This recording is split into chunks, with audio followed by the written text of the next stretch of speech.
Pregame.com.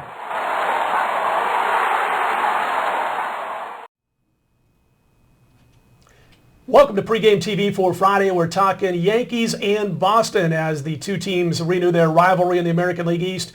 Friday night's matchup, Kuroda and Beckett. And I'm going to tell you this, Brian, as I looked at this pickup in the offseason, going out and getting Kuroda, I thought, he's had a great run with the LA Dodgers. In fact, if you look over his last, I think it's 130, 131 appearances, you're talking about an ERA in the mid-threes, a very nice whip of around $1.20. But I thought there might be a feeling out process going from the National League to the American League. But he's having a great season again. Yeah, I had concerns not only going to National League to American League, but he's going from the pitcher's park to a place where he's a fly ball pitcher. Yep. So he always had those concerns.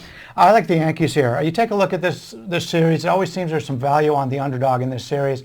Kuroda's pitched very well lately. His last 3 road starts have only given up 6 total runs in those games. The Red Sox, just coming back from the West Coast, Seattle, Oakland, what happened to that offense? Exactly. They scored a total of 14 runs in those 7 games. Now they've got to come back home. They haven't been good at home. They've gone 8-8 their last 16 games at home. Take a look at the Yankees, 16-5 run on the road right now.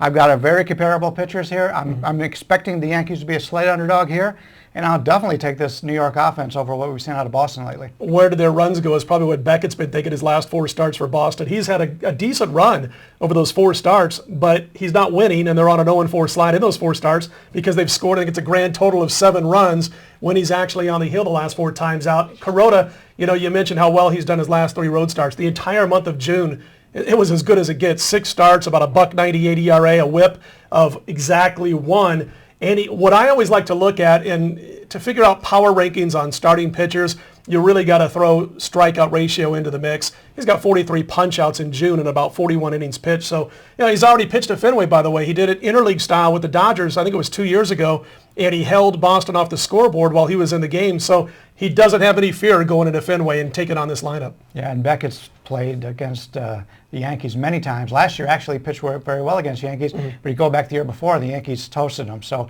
you never know what you're going to get out of Beckett. Sometimes the guy looks great, other times he struggles.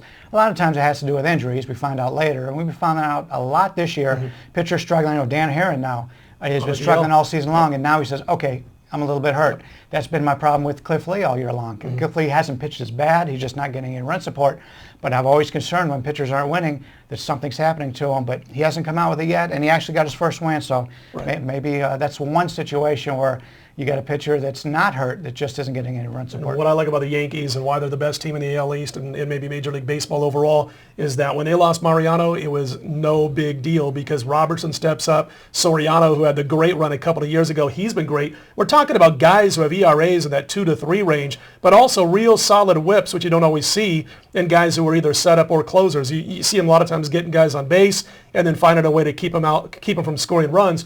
These two do both. They shut down the run scoring. They shut down getting guys on base. Man, if you go in with a 2-run lead in the 8th inning, you're probably going to win with the New York Yankees. How do you see this game finishing up? Yeah, I think the Yankees win this game. It's probably going to be a lower scoring game. And I bet you I'll take the over 3.5 hours on this thing to be played. That's pretty much a given when these two get together. Yankees on a 5-1 run against the Boston Red Sox. I agree with Brian. I believe they'll be 6-1 after this one. Hey, don't miss out because we've got 2 more videos coming up the next 2 days, Brian and I. We're talking baseball on Saturday and Sunday as we head into All-Star break. Stick around right here at pregame.tv.